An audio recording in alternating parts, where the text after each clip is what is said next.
विरचिता भयं प्रसिद्धोरते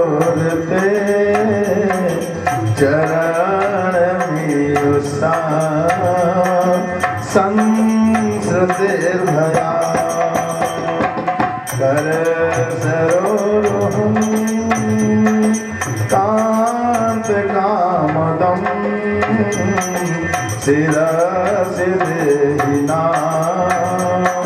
श्रीकरागं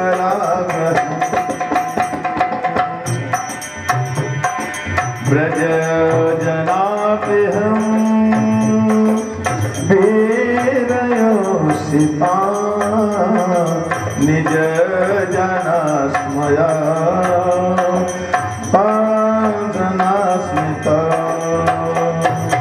भज सके भवा किंकरेश्मनो जलरुहाननं चारुदर्शये प्रणत देहिना पापकर्षणं प्रणत देहिना पापकर्षणं प्रणजरानुगमो श्रीनिकेतनं फणार्पितं ते पदाम्बुजं प्रणतोचेश्वना प्रणिहक्षयम् मधुरया गिरा बल्कुवाक्या बुध मनोगया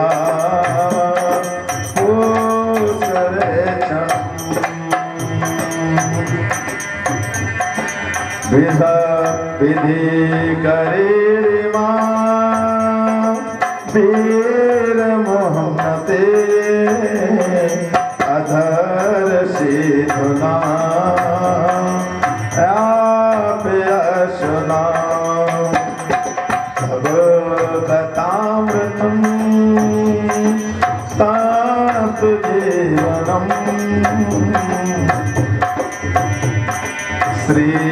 श्रीमदादत्तं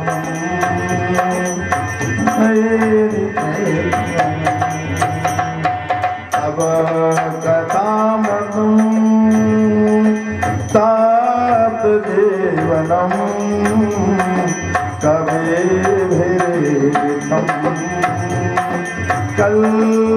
कल्मषापहम्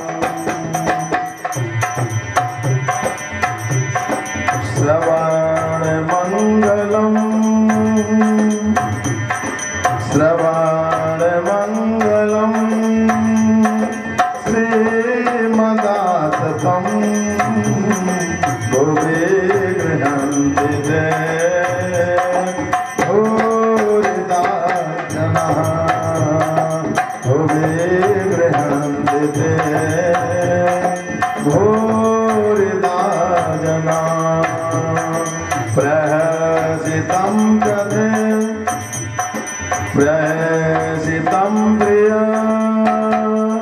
प्रेम वीक्षणं विहरणं ददे ध्यानमङ्गलं रहसि संविदो या हृदिस्पृशा कुहकनो मना शोभयन्ति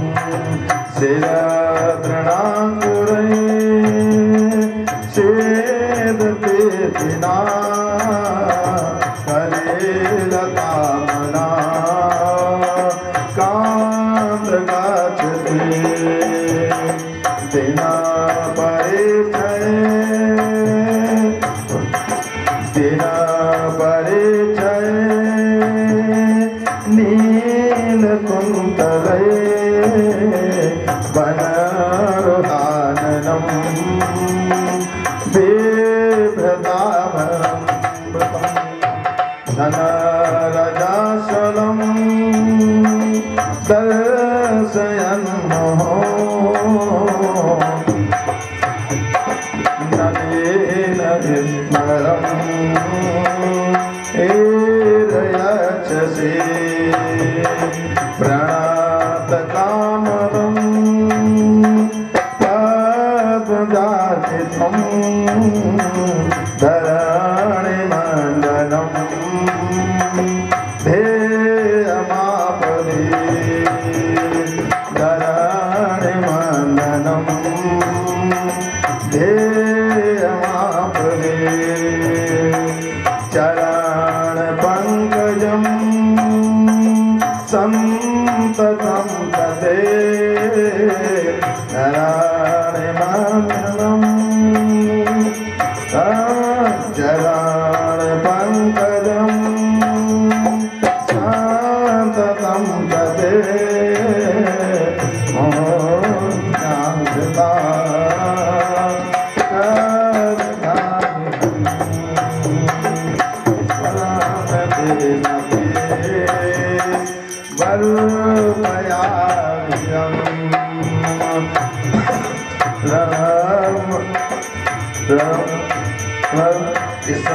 स्मरणमुदाहते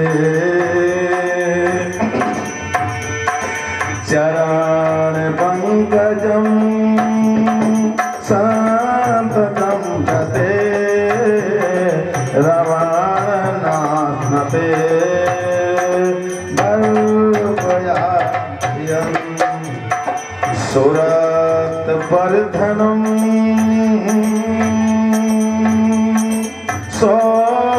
शोकनाशनं सुरितमेरुना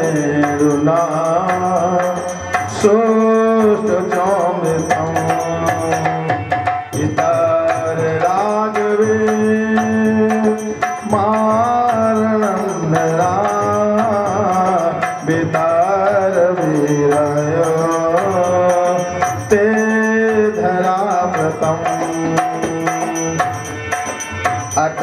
अटतियाद्रवा हेन काननम् अटतियाद्रवा हिन्न काननम् हृदयुगायते त्वामुपासिता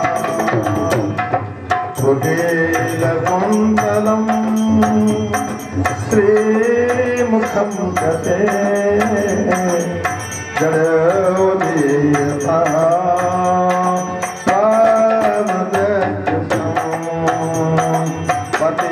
पतिसुताङ्गया भ्रातृबान्धवा न ते विलङ्घ्यते अच्युतागता गतिविदस्नव गीतमोहिता गीतावयोषिता कसिजनसि रसदहासि संविदं चयोदयं प्रहसिताननं प्रेम बेचणं दुराश्रियो दुराश्रियो पेच धामते मोहस्पृहा मोहमते बना बनाओ कसा व्यक्तिरंगते नृजेन त्रयम्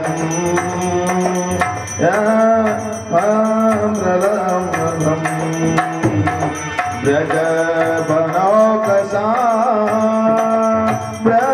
व्यक्तिरंगते नजी जनतलम देशमंगलम त्यजमनाशना स्वास्पृहात्मना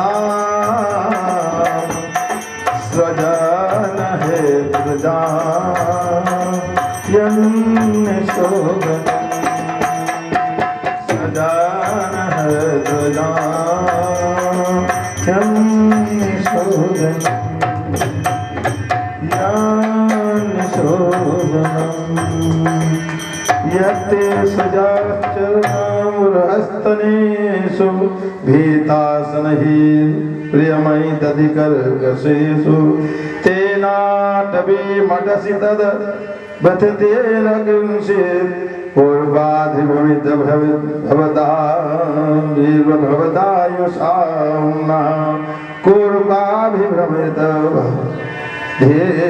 भवदायुषाम्ना। बोले श्री गोविंद भगवान की,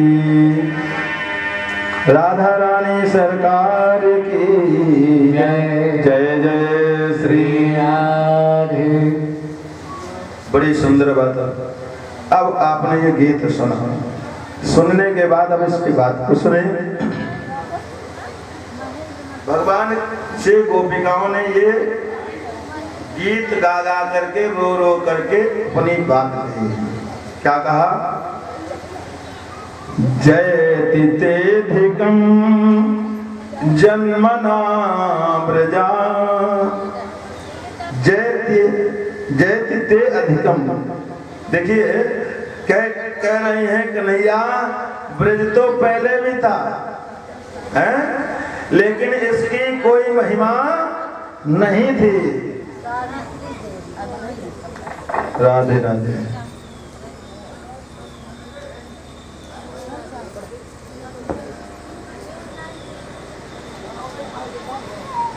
हेलो।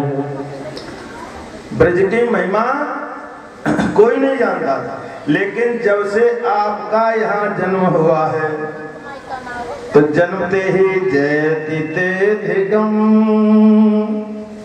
जन्मना व्रजा, ते अधिकम जन्मना, आपके जन्म लेने के कारण ही ब्रज की महिमा बहुत बढ़ गई।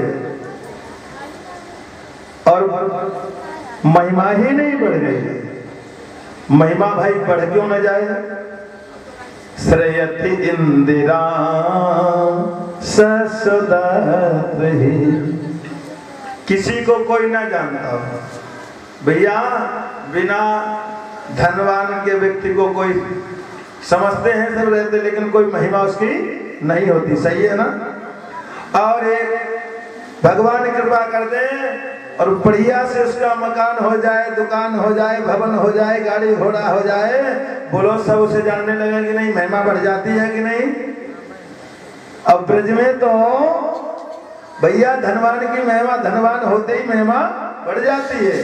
तो भगवान से कह रही हैं आपके यहाँ जन्म लेने से ब्रज की महिमा बढ़ गई, क्यों न बढ़ जाए? क्योंकि श्रेयति इंदिरा ससुदत्रि, क्योंकि वो लक्ष्मी जो बैकुंठ में सदा निवास करने वाले बड़े बड़े योगियों को भी तब से भी नहीं मिलने वाली, हमारे ब्रज में आपके कारण शाश्वत निवास कर रही। श्रेयति इंदिरा ससुदत्रि। इसलिए गोविंद हम भी आपके पाद पद्मों में प्रीति रखने वाले हैं, हम आपके लिए ही वन वन भटक रही हैं। ऐसे प्रेमी जनों को भला कौन छोड़ता? मुझे दर्शन दो, हम तुम्हारे बिना नहीं रह पाएंगी। भगवान दर्शन नहीं दे रहे हैं। इतना ही नहीं, गोपिकाएं कहती हैं यदि हमें दर्शन नहीं देना था तो हमें उस काली जैसे काली कुंड से क्यों बचाया, दावाग्नि से क्यों बचाया? वो गिरिराज को उठाकर हम ब्रजवासियों की रक्षा क्यों की? मर जाने देता, मर जाने देते? अरे बचाइए, दर्शन नहीं देना था तो क्यों बचाया? और सुनो, न खलु गोपिका नंदनो भवा, हमारे नंद बाबा और यशोदा ऐसे नहीं है, वे तो बड़े प्रेमी है और तू उनका छोरा ना लगे। आपने तो हमें ऐसे छोड़ दिया, ऐसा लग रहा बाबा नंद के छोरा ही नहीं। अरे कम से कम अपनी नहीं, बाबा नंद की मैया यशोदा की बात रख रहे। आ जाओ ना दर्शन, भगवान फिर भी नहीं आए। तो कहती है आपको ऐसा लगता है गोपिकाएं भगवान को कितना प्रेम करती है। जिस समय भगवान गौओं को चराने जाते थे, गोपिकाएं मानो देखती रह जाती जब तक गौओं की धूल तक दिखती। और जब शाम का समय होता, भगवान के गौओं को चरा करके आने का समय होता, तो देवियां सारा घर का काम समाप्त करके और आराम से आकर के दरवाजे पे ठहर जाती, अरे टक लगा के भगवान को देखने लगती हैं। जाओ किशोरी जी नीचे जाओ। राधा रानी सरकार की जय। और अगर कहीं इन गोपिकाओं की पलक झपक जाए, जानते हो, पलक अगर जब भगवान आ रहे होते, दर्शन कर रही होती, आंख खोले टकटकी लगाए, और उसी समय अगर पलक झपक जाए तो क्या कहते हैं, अरे ब्रह्मा, तुमने इन आंखों के बीच में इन पलकों को क्यों लगाया है? इनकी क्या आवश्यकता थी? ये छपक जाती हैं, हमारे प्रभु के दर्शन में बाधा होती है, इन्हें नहीं, ब्रह्मा को खुशती है। इतना प्रेम करने पर भी भगवान ने बहुत उलझना दिया हर बात को कह करके। और यही गोपी गीत गाते गाते जब भगवान फिर भी नहीं आए, तो अब उलझना देना बंद, अब तो भगवान की कथा की महिमा गाने लगे। कन्हैया, संसार में हर कोई दुखी है, हर कोई किसी न किसी प्रकार से संतप्त है, लेकिन इस तप्त जीवन के लिए शांति देने वाली कौन है? आपकी कथा। बोले तब कथामृतम तप्त जीवनम। तब कथा अमृतम, आपकी कथा क्या करती है? अमृत का काम करती है। जैसे अमृत पीने से व्यक्ति अमर हो जाता है, संसार से विलग हो जाता है, ऐसे जो ध्यान से कथा होता, वो भी आवागमन के बंधन से मुक्त हो जाता है। और सच बात और बिल्कुल आपके उदाहरणार्थ बता दें, आपके उतर जाएगी जीवन हृदय में। क्या? कितना भी अच्छा भोजन कर लो, कितनी भी अच्छा रसगुल्ला आदि कोई पदार्थ खा लो, थोड़ी देर के लिए भले ही स्वाद, उसके बाद में आप बता भी नहीं सकते कैसा स्वाद था। सही है ना? कितना भी अच्छा भूमि भवन वाहन हो, थोड़ी देर के लिए भले ही शांति, लेकिन ये सब शांति शाश्वत नहीं होती है। लेकिन सच बताओ, वहां तो आपको घर में कितना भी सुख हो, लेकिन एक न एक चिंता बनी ही रहती है।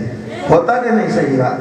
आज सच बताना, भले ही 1 घंटे के लिए आओ, 2 घंटे के लिए, जब यहाँ कथा में बैठे हो तो कैसे का है? कोई प्रश्न है? कोई उत्तर नहीं? शांत, बिल्कुल मन शांत है। यह है कथा, जो कहीं नहीं मिल सकता है, वो कथा में शांति। तब कथा अमृतम, कथा तप्त जीवन के लिए अमृत का काम करती है। और इस बात को हम नहीं, सुखदेव जी कहते हैं, लिखा कवि भिरीडितम कल्मषापहम। कवियों ने अपनी अपनी पद्मावली, अपनी अपनी लेखनी में लिखा कि कलियों के कल्मषों का शमन करने के लिए भागवत कथा ही अमृत का काम करती है। तब कथामृतम तप्त जीवनम कविभिरीडितम कल्मषापहम। और सच में जिसने कथा सुनी है, बोले श्रवण मंगलम। कथा सुनने से मंगल ही होता है। और दूसरा, जो भी कथा सुने वही गान मंगलमय है। श्रवण मंगलम। और सुनने से होता क्या है? बोले श्रीमदाततम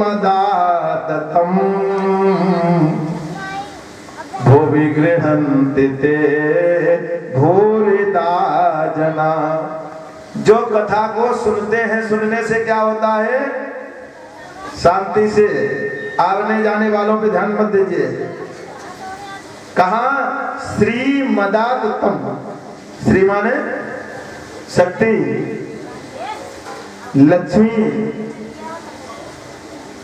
जब तक धन रूपी तन रूपी कोई भी मद माने अहंकार रहता है, तब तक भगवान की भक्ति में, भगवान की कथा में मन लगता नहीं है। वो व्यक्ति तब तक नहीं आता। क्यों? अच्छा, सब कुछ सुविधा मिली है, अपने डल्लभ गद्दे पड़ा है, बढ़िया से पंखा ऐसे हवा खाया, लेकिन जब उसका वो मान अहंकार दूर होता है कि मिला तो उसी की कृपा से है और उसकी महिमा गाई जा रही है, तो चलना चाहिए। और उठ करके जब वो अहंकार हटता है तभी भगवान की भक्ति करता है। तन रूपी धन रूपी ये जो भी है, ये मत माने अहंकार हटता, तब क्या होता है, भगवान की भक्ति मिलती है, कथा सुनने को मिलता है। और जैसे कथा भक्ति करता है तो ज्ञान हो जाता है, ज्ञान होता तो वैराग्य पुष्ट होता है, और वैराग्य जब हो जाता है तो संसार के गुण दोष देखना छूट जाता है, भगवत कृपा पात्र बन जाता है। बोलिए राधे राधे, राधे राधे। इसलिए कहते हैं भो विग्रहं तिते, ए बच्चा ए सुनो, नीचे ले जाओ भाई, नीचे जाओ, ए बेटा जाओ नीचे जाओ, उठो। अब ना कल मना किया था, बोलो वृंदावन में हरे लाल की जय। जो भगवान की कथा सुनते हैं और जो कथा का दान करते हैं वो कैसे हैं, कहा भोवे गृहन्ति ते भोरेदा जना। जो आपकी कथा का दान करते हैं, संसार में सबसे बड़े दानी वही है। क्यों, संसार में चाहे किसी को धन दो दौलत कुछ भी दो, उसको शांति नहीं। और कथा ऐसी है जो आत्मा की शांति, और जहाँ शांति मिल जाए वही सुख है। आपको बताएं, सुख सब चाहते हो, शांति सब चाहते हो, लेकिन धर्म करना नहीं चाहते हो, दूर रहते हो। आपको बता दें, यदि धर्म करते रहोगे तो शांति और सुख दोनों मिलेंगे। क्यों, धर्म की पत्नी है शांति, याद कर लो, धर्म की पत्नी शांति है और बेटा है सुख। इसलिए धर्म करोगे शांति और सुख दोनों मिलते ही रहेंगे। बोले राधे राधे, राधे राधे। भगवान की ऐसी सुंदर कथा की महिमा गाई, भगवान फिर भी नहीं जब दिए आए तो कहा प्रभु पति सुतान भया भ्रातृ बांधवा, पति पुत्र भाई बंधु हम सभी को छोड़ करके आपके लिए आए हैं। कौन ऐसा कठोर प्रेमी होगा जो ऐसी प्रेमी जनों को दूर करेगा, मुझे दर्शन दो ना। लेकिन भगवान फिर भी नहीं आए। इतना बड़ा गोपी गीत भगवान गा गा करके सारी बात अपने कह दी और नहीं भगवान ने दर्शन दिया। तो गोपिकाओं ने एक बात मन में ठान ली, देखा कि अब तो इससे आगे चंद्रमा की रोशनी भी नहीं है। अगर हम आगे जाएंगे तो हमारे कन्हैया हमारे कारण और आगे जाएंगे। जंगल है, रोशनी भी नहीं है, नंगे पांव कोमल चरण हैं और कह रहे हैं कन्हैया तुम्हारे कोमल इतने चरण कोमल हैं कि मैं अपने वक्षस्थल पर भी रखने में डरती हूँ, क्योंकि तुम्हारे चरण कोमल, हमारा वक्षस्थल कठोर है। और ऐसे कोमल चरण, कहीं आपके पैर में कंकड़ ना लग जाए, कांटा ना लग जाए। दर्शन नहीं देना चाहते हो तो मत दो, हम तुम्हारे लिए अपने लिए तुमको कष्ट में डालना नहीं चाहेंगे। अच्छा, प्रेम यही होता है, हमने चर्चा की थी इस बात की। सामने वाले को कैसे शांति प्रसन्नता मिले, उसका प्रेम समर्पण मांगता है। और जब बात गोपिकाओं के समझ में आ गई, सब एक साथ एक जगह खड़ी होकर के और वही भगवान को पुकारने लगी, रोने लगी, अब हम कहीं नहीं ढूंढेंगे। और जब एक साथ एक जगह खड़ी हो गई तो उसी समय भगवान बीचों बीच में प्रकट हुए। बोले रास बिहारी सरकार की जय। क्यों प्रकट हो गए? जिन्हें इतना खोजा नहीं मिले। संसारिक बात से समझ लो, यदि भगवान को सोचो यहाँ चले जाएं, इनके पास चले जाएं, वहां मिल जाए, कुछ नहीं। भगवान तुम्हारे हृदय में है, बस बात है आपको प्रकट करने की।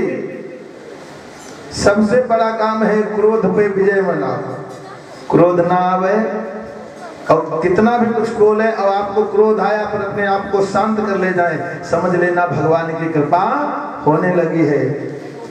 अगर बहुत कुछ हो कर लेते हो, घर का सारा काम करते हो, लेकिन बात बर्दाश्त नहीं कर पाते हो, छोटी छोटी बातों में लड़ने लगते हो। वहां पर आपको चाहिए कि अपने आप को शांत करके और प्रेम से बात को आगे बढ़ाएं। और जब शांति मिलने लगे, सोच लेना, जब आप क्रोध पे शांति अपने आप को कंट्रोल करने लगे तो देख लेना कि ये सत्संग की कृपा आपको मिल रही, भगवान की महिमा बढ़ रही है। हाँ, सूत्र जी कहते हैं, सौनक सुनो फिर क्या हुआ। गोपिकाओं के भगवान बीच में, जैसे जब तक हम बार संसार में भटकते रहो नहीं मिलेंगे, और जैसे प्रेम से भगवान को दोस्त रूप परमात्मा के सामने वाव मानो, परमात्मा आपका कार्य सिद्ध कर देते हैं। अर्थात जब तक संसार में जंगल में गोपिकाएं खोजती रही, भगवान नहीं मिले, और जैसे एक स्थान पे खड़े होकर रोई तो भगवान प्रकट हो गए। किसी ने प्रश्न किया, एकदम से भगवान कैसे प्रकट हो गए? तो सुनो, श्लोक लिखा है पहले जो हम, तासाम सौभगम मदम बिच्छमानंत केशवा। सौभाग्य का मधु हुआ, गोपिकाएं अदृश्य, वो भगवान अदृश्य हुए। और फिर कहते हैं प्रसमादाय प्रसादाय, भगवान कहीं गए थोड़ी थे, प्रा उपसर्ग है, प्रसमादाय प्रसादाय, भगवान प्रा हटाइए तो समाए, माने उन्हीं गोपिकाओं के बीच में गोपी बन गए, रो रहे हैं तो रो रहे हैं, हंस रहे तो जो कह रहे हैं, कहीं नहीं गए। और जब गोपिकाओं ने अवाक होकर के, निराश होकर के छोड़ दिया ढूंढना, खड़ी हो गई, तो वहीं पर भगवान उठाया अपना उमर, देखो हम कहीं नहीं, हम तो तुम्हारे पास ही में है, प्रसवाद आए। हाँ, भगवान आज आए, माने आ गए। जब गए नहीं तो आने की जरूरत क्या है, वहीं समाहित हुए, वहीं दिखने लगे। बोले रास बिहारी सरकार की जय। अब भगवान बड़े प्रेम से रहे हैं। गोपिकाएं कहती हैं, कन्हैया इतना हमें रुलाया, बन बन भटकाया, क्या प्रेम नहीं करते हो? गोपिकाओं से भगवान बोले बहुत प्रेम करते हैं। गोपिकाएं बोली कैसा प्रेम, इतना रुलाया? भगवान बोले देखो, प्रेम में अगर दूरियां ना हो, प्रगाढ़ता ही नहीं बढ़ेगी।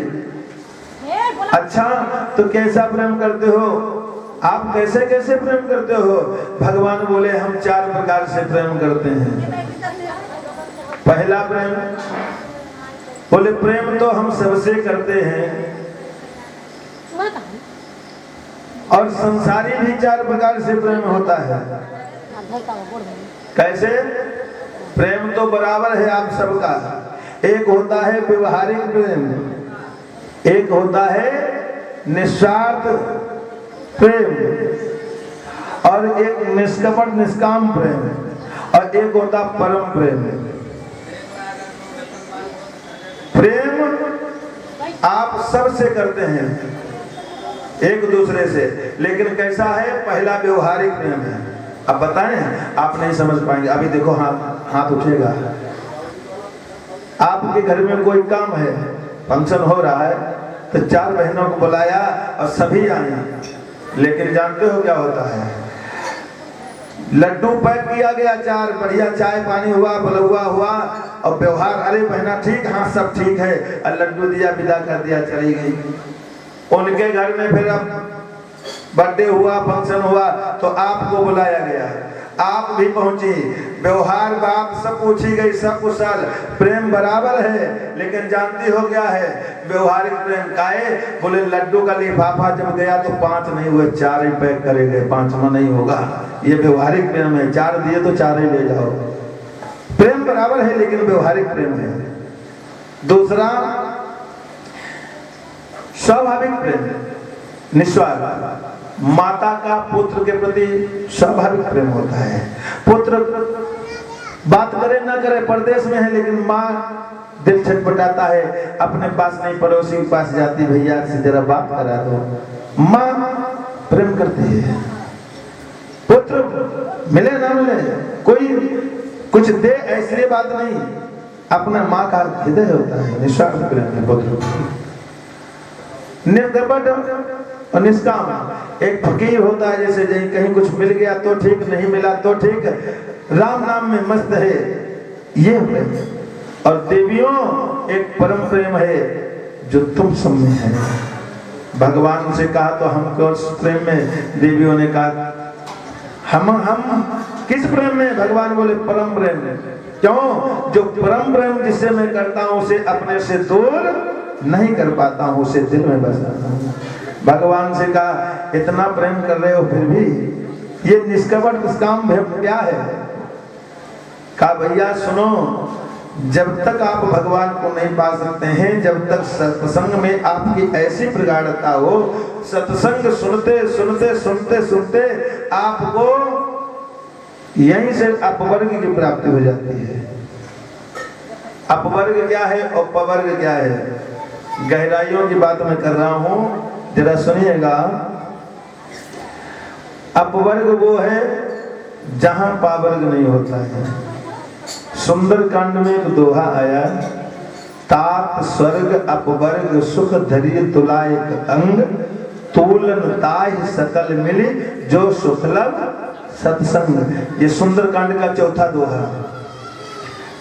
इसका अर्थ है कि तराजू के एक पलड़े में यहाँ का वैकुंठ का सारा सुख धर दीजिए।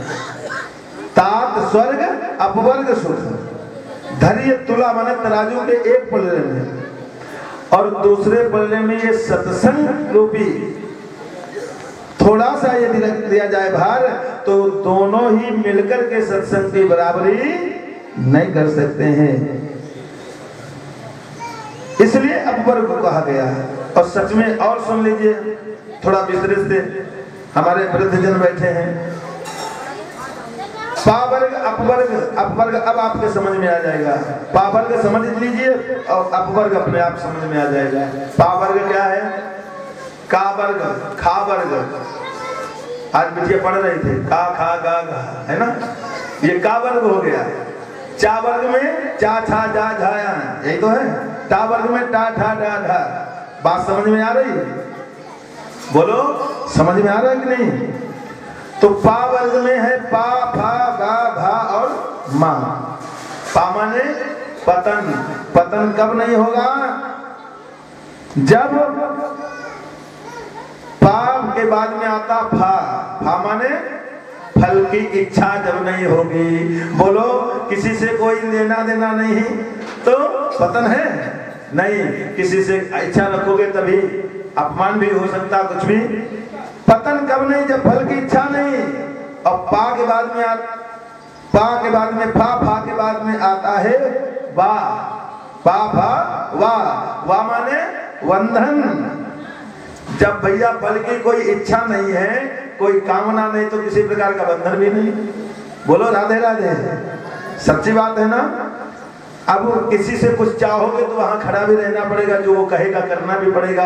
और जब चाहिए ही नहीं तो बंधन का आएगा।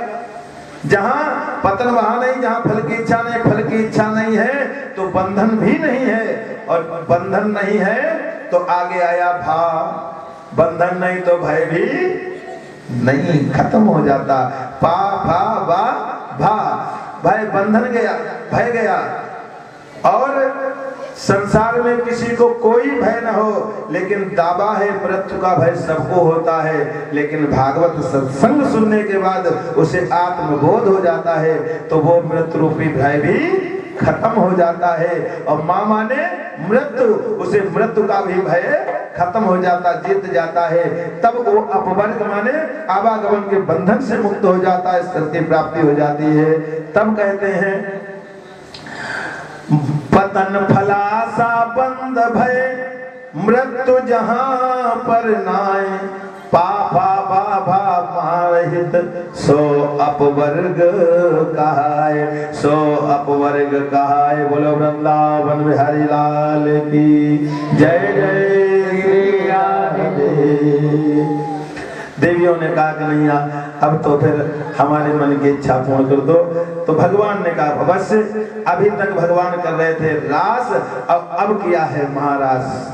महारास में भगवान शिव भी पार्वती के सहित पधारे हैं, सभी देवता देवियों के सहित पधारे हैं। और समस्त ऋषिगण मुनिगण सब आए और भगवान समस्त गोपिकाओं के साथ महारास करने लगे। आइए महारास में हम आप भी सम्मिलित हो जाएं, तालियों का सहयोग। अरे रास रचो है रास रचो है, यमुना के तीरे तीरे रास रचो है, रास रचो है, रास रचो है, यमुना के तीरे तीरे रास रचो है। रास रचो है, रास रचो है, यमुना के तीरे तीरे रास रचो। रास रचो है, रास रचो है, यमुना के तीरे रास रचो है।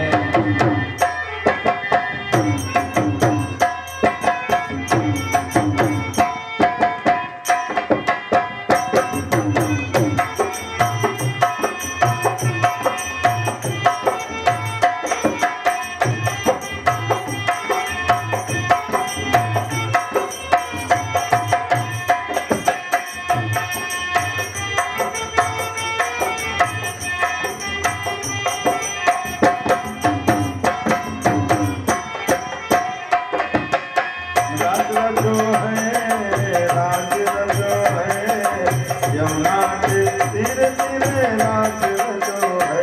बोलो रास रचो है, रास रचो है, यमुना के तीरे रास रचो है।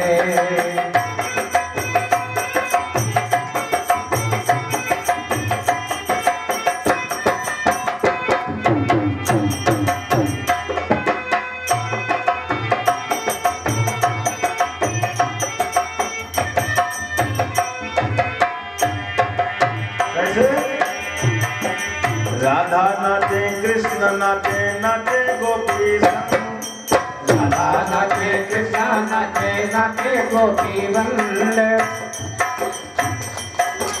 गोपी संग भगवान नाच रहे, राधा जी नाच रहे, समस्त। राधा नाचे कृष्ण नाचे, नाचे गोपी संग। राधा नाचे कृष्ण नाचे, नाचे गोपी संग। तो मन मेरो बन गयो सखी पावन वृंदावन, मन मेरो बन गयो सखी पावन वृंदावन। रास रचो है, रास रचो है, यमुना के तीरे तीरे रास रचो है, रास रचो है, तीरे तीरे रास रचो है, रास रचो है, रास रचो है।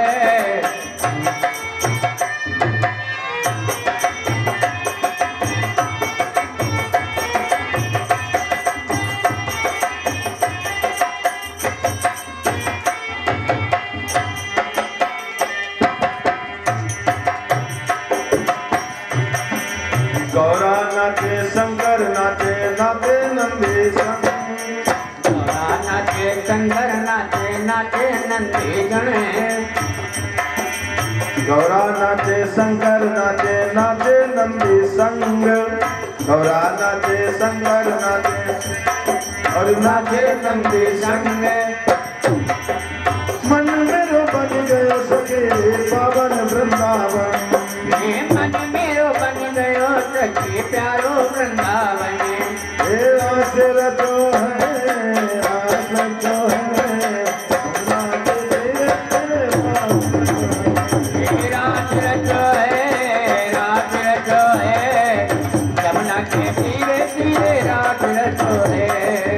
रास रचो है, रास रचो है, यमुना के तीरे तीरे रास रचो है। रास रचो है, रास रचो है, यमुना के तीरे तीरे रास रचो है। भाई तालियों का सहयोग होना चाहिए। कुछ नहीं कर सकते, कम से कम वृंदावन में समझ लो कि हम भी ब्रज में उस महाराज में सम्मिलित हैं। भगवान शिव हैं, भोलेनाथ गौरा के शिव हैं, और यहीं पर महाराज में आकर के भगवान अर्धनारीश्वर गोपेश्वर बने हैं, गोपी उनके आए थे। बोले श्री गोपेश्वर भगवान की। अरे रास रचो है, रास रचो है, यमुना के तीरे तीरे रास रचो है, रास रचो है, रास रचो है, यमुना के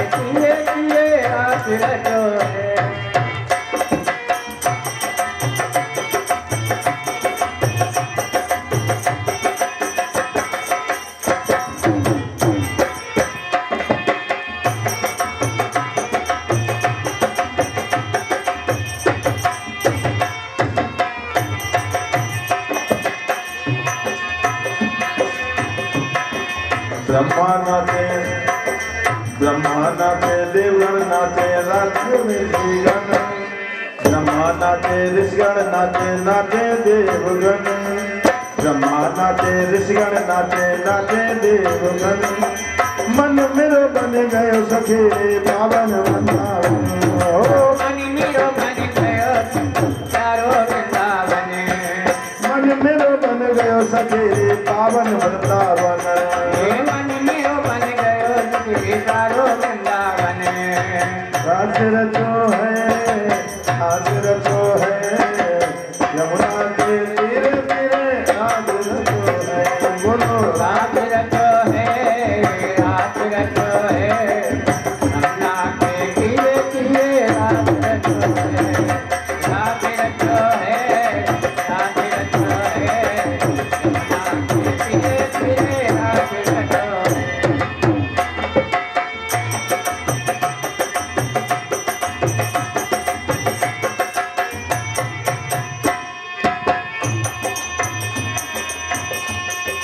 सूरज नाचे, चंदा नाचे, नाचे तारागण। सूरज नाचे, चंदा नाचे, नाचे तारागण। सूरज नाचे, चंदा नाचे, नाचे तारागण। सूरज नाचे, चंदा नाचे, नाचे तारागण। मन मेरो बन गयो सखे पावन वृंदावन। ये मन मेरो बन गयो सखी प्यारो वृंदावन। मन मेरो बन गयो सखे पावन वृंदावन। मन मेरो बन गयो सखी प्यारो वृंदावन। ओ रास रचो है, रास रचो है, यमुना के तीरे तीरे रास रचो है। रास रचो है, रास रचो है, यमुना के तीरे तीरे रास रचो है। रास रचो है, रास रचो है, यमुना के तीरे तीरे रास रचो है। रास रचो है, रास रचो है, यमुना के तीरे तीरे रास रचो है। यमुना के तीरे तीरे रास रचो है। यमुना के तीरे तीरे रास। बोले श्री वृंदावन बिहारी लाल की जय, रास बिहारी भगवान की जय जय। जय। श्री राधे। गर्ग संहिता के अनुसार एक कथा और आती है। यहाँ पर भगवान ने महाराज पूर्ण किया, भुजंगनाओं के मनोरथ पूर्ण हुए, कामदेव की हार हुई। और कामदेव जब हारा तो भगवान के सामने हाथ जोड़ के खड़े हो गए, भगवान की स्तुति की और भगवान को एक नाम दिया कामदेव ने। ये नाम कौन सा है? अच्युत। भगवान का जो अच्युत नाम है किसने दिया? कामदेव ने। क्यों? कामदेव कह रहा है प्रभु आज तक हमें किसी ने चित अर्थात परास्त नहीं कर पाया, आपने ही ये चित किया है, तो संसार में आप ही एक अकेले अच्युत हैं। इसलिए स्तुति करने लगा।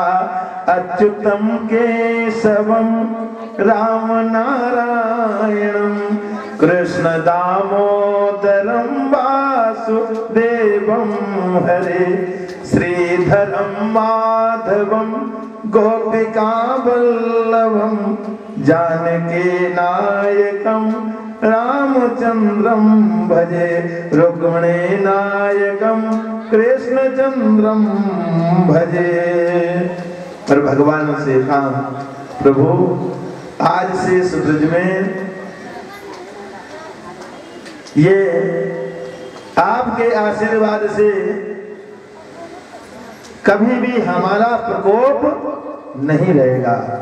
और सच है वृंदावन में आप जाएं, कहां से व्यक्ति नहीं आता, हर जगह से देश देश का हर एक प्रकार का व्यक्ति आता है, लेकिन किसी के मन में विकार नहीं होता है, क्योंकि वहां कामदेव की ये महिमा आप भगवान से वचनबद्ध है, इसलिए किसी के मन में विकार नहीं। बोलिए श्री वृंदावन बिहारी लाल की जय। गोपिकाओं ने भगवान गर्ग संहिता के अनुसार कथा आती है कि एक अपराध हो गया। भगवान से कहा हमने मन्नत मांगी थी जी हमारा आपसे मिलन ये सिद्ध हो जाएगा, मिलन हो जाएगा तो हमको दुर्वासा का पूजन करेंगे, भोजन कराएंगे। भगवान ने कहा जाओ। देवियां सब थाल पूजन के भर भर के भोजन के थाल लाई। यमुना जी के उस पार दुर्वासा जी रहते। भगवान ने कहा, भगवान से कहा कैसे जाए? भगवान ने कहा जाओ यमुना जी से कह दो यदि दूब का पौड़ा खाकर दूब ही खाकर के दुर्वासा रहते हैं तो रास्ता दे दो। गोपिकाओं ने जाकर के कहा, तुरंत यमुना ने रास्ता दी। गोपिकाएं गई, दुर्वासा जी का पूजन किया। इतना भोजन सब जो देवियां ने सबका सब दुर्वासा खा गए। उधर से जब चली दुर्वासा जी से प्रणाम करके कहा अब मैं जा रही हूँ लेकिन यमुना को कैसे पार करूं? तो दुर्वासा जी ने भी कह दिया जाओ यमुना जी से कह देना यदि हमारे श्याम सुंदर सिर्फ हमारे श्याम सुंदर बाल ब्रह्मचारी बाल योगेश्वर हैं तो हमें रास्ता दे दो। आकर के यमुना से कहा, यमुना ने रास्ता दे दी। गोपिका इधर आ गई, भगवान के पास में आई। भगवान सुलहना दे वो आप लोग। भगवान बोले क्या हुआ? बोले इतना झूठ। अरे हमारी आंखों के सामने दुर्वासा जी सारा का सारा भोजन जितनी हमको पिकाई लगी सब खा गए और आपने कहा दूब का पौड़ा खा के दो घास खा के रहते हैं। और सुनो